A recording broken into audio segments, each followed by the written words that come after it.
El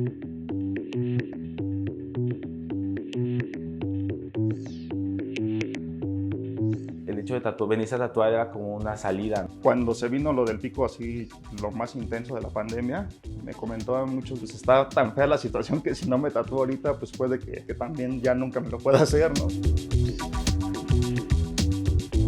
Es como cuando te dicen que ya viene el fin del mundo, ¿no? ¿Qué haces? Ese sentido de una posible pérdida de los otros o de uno mismo da pie a crear rituales de pasaje y sobre todo de experiencia humana, ¿no? Y entonces creo que eso hizo que muchas personas buscaran el tatuaje como una alternativa. Me tocó un caso de un cliente que se había muerto su papá y su mamá, así como en una semana. Y entonces el tatuaje era motivo de eso, ¿no? Eran sus nombres, era el primer tatuaje, él nunca se quería tatuar. Incluso creo que sus papás no querían como que se tatuara, ¿no? Porque también pues eran personas ya grandes, entonces hasta que ellos fallecen ya es cuando él como que se libera y decide pues ya tatuárselos. Subió mucho lo de hacer nombres de personas o fechas, cruces de personas que desafortunadamente fallecieron a causa de la pandemia.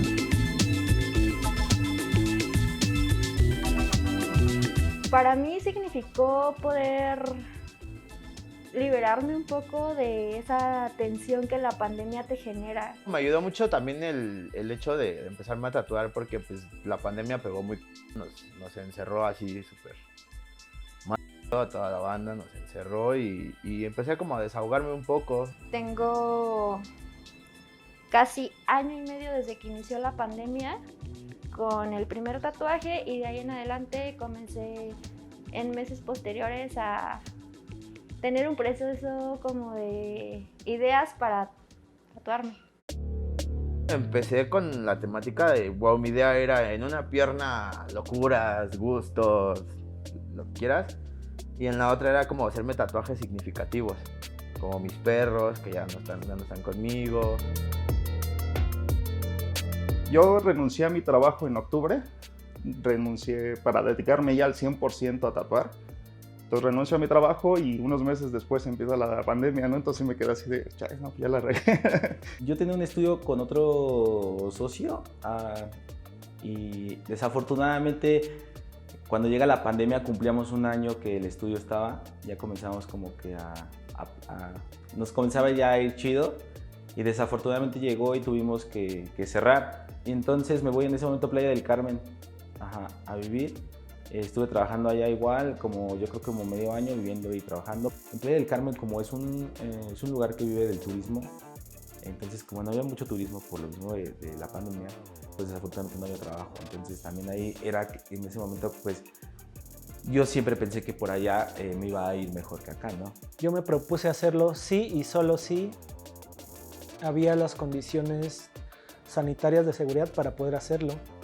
¿Y cómo era esto? A partir quizá de conocer a las personas o de tener cercanías o de saber que esas personas se cuidaban mucho. No podía aceptar a personas que sabía que andaban como en rollos muy masivos o cosas así, entonces yo no quise abrirme a esa situación, pues más que nada por seguridad. Me llegó a tocar varias bandas que venía y como los habían regresado de sus trabajos, estaban haciendo el home office y todo eso, me llegó a tocar mucha banda que venía y justamente cuando los estaba tatuando de repente les llegaba una llamada de ¿saben qué? Conéctense porque tenemos junta.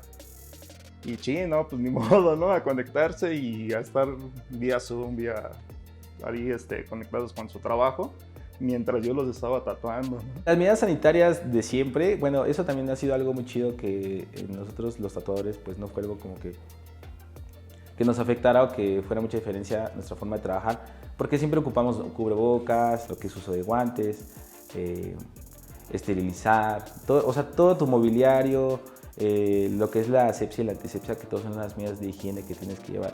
Creo que tenía mucha incertidumbre, ¿no? Y tenía muchas ganas de platicar con alguien de las ideas que yo quería plasmar en mi piel. No hay ninguna certeza, pero creo que el sentido de esto es pues vivir sin miedo, ¿no?